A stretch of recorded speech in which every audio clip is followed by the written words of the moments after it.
Okay, let's give some love to some hotels that are near my area. This is the Crown Manor house in Lyndhurst, Hampshire, filmed in October 2020. This building was constructed in the late Tudor period, becoming a hotel in the mid-1800s. So it's suffice to say that this is a pretty vintage and one of the oldest hotel buildings I've ever been in. In fact, this building is we in the UK would call a Grade 1 listed building.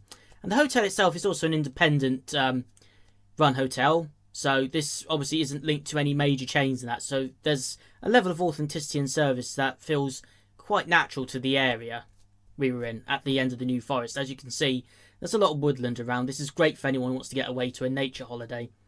As you can see, I had some drinks there.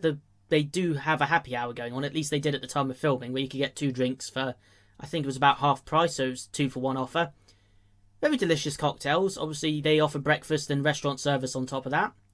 My stay was £84 for the night, for the record.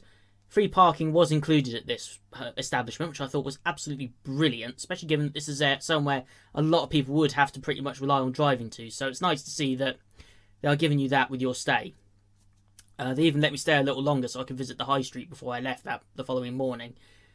So we're going to go into my hotel room in just a second. As you can see, we've got some art designs from local artists that lived in the area, or do live in the area. My room overlooked the high street and the lovely church at the end of the high street. So location-wise, this is pretty central for those wanting to go to Lyndhurst or be near a high street. So you've got a bit to see and a bit of place to go. There was a nice mix of teas and coffees and hot chocolate, which was a huge bonus because hot chocolate is not very common in a lot of hotels. It's normally just your standard English breakfast and coffee, but they gave you a selection. Obviously, you had a little desk to work on, a small TV, and a rather nice vintage phone, as you probably just saw in the corner. Hairdryer, ironing board, iron, hangers, the usual stuff if you're staying there on business. You may want to smarten up your finery wear. Room is obviously quite vintage in style, but then again it fits in with the whole historical aspect of the building. I was in a single room, which cost me £84, although prices can average about £90 odd. Even a few little biscuits were given to me on that, so that was pretty lush. And it was also nice to see China mugs, given that a lot of hotels I'd stayed in recently weren't providing China, they were just doing disposable plastic mugs. Though I am just going for all the teas and coffees, don't mind me. As you do. I have to admit, this hotel did surprise me quite a bit. I still can't get over that hot chocolate though, that was just delicious. Bed was very comfy. And obviously in the bathroom, they decided not to give miniatures on this one, so you had like these proper bottles of stuff. They even gave you a bath mat, which is pretty unique, because a lot of places have the the anti-grip stuff at the bottom of the baths and showers anyway. So that was an interesting bit to see. Overall, pretty good experience. Comfy bed all round.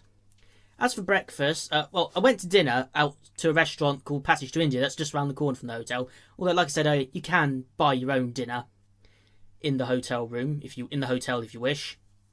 As you can see, the decor is obviously quite consistent throughout the building with the theme. And they even have butterflies on display. I believe those are real butterflies, but I could be wrong. As for breakfast, it is included if you go for it. You select basically what you want from that little menu card, and they just bring it out to you to enjoy at your leisure. You do, at the moment, have to pre-reserve owing to the COVID crisis. Overall, my rating for this hotel is very positive. I've given it, obviously, 11 out of 15. Great location, nice to have free parking. Overall, just a great experience.